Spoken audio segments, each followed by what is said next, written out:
गया।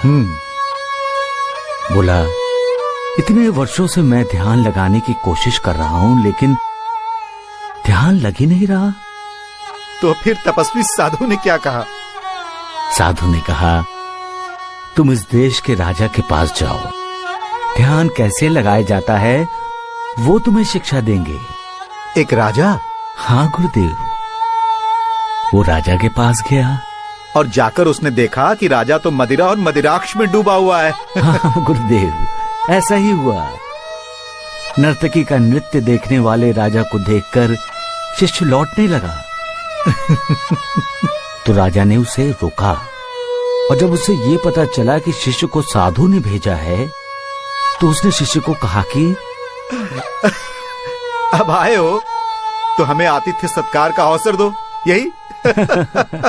बिल्कुल ऐसा ही हुआ गुरुदेव। आराम शिष्य ने कभी देखा नहीं था, उसे देखने को मिला, उसे अनुभव करने को मिला।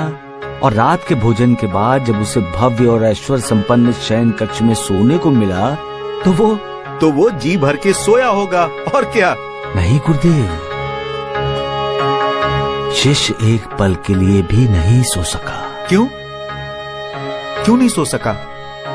क्योंकि जिस पलंग पर वो लेटा था, उसके ऊपर एक बहुत नाजुक धागे से एक तलवार लटक रही थी।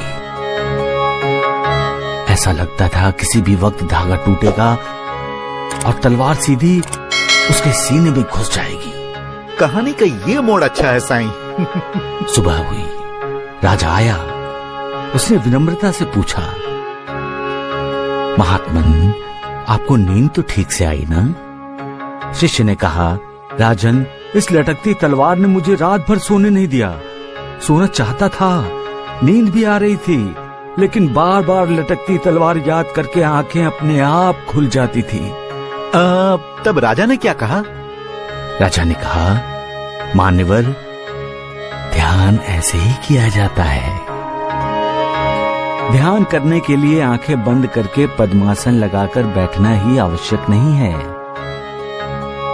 ध्यान का अर्थ ही है सोते, जागते, उठते, बैठते, हर पल, हर समय उस परम ब्रह्म परमात्मा का स्मरण करना।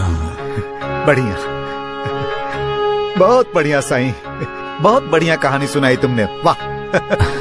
गुरुदेव, जब हम ध्यान लगाते हैं तब हमें हमारे अंदर की आत्मा के दिव्य दर्शन होते हैं, और आत्मा के दिव्य प्रकाश में ही हमें उस निर्विकार के दर्शन हो जाते हैं।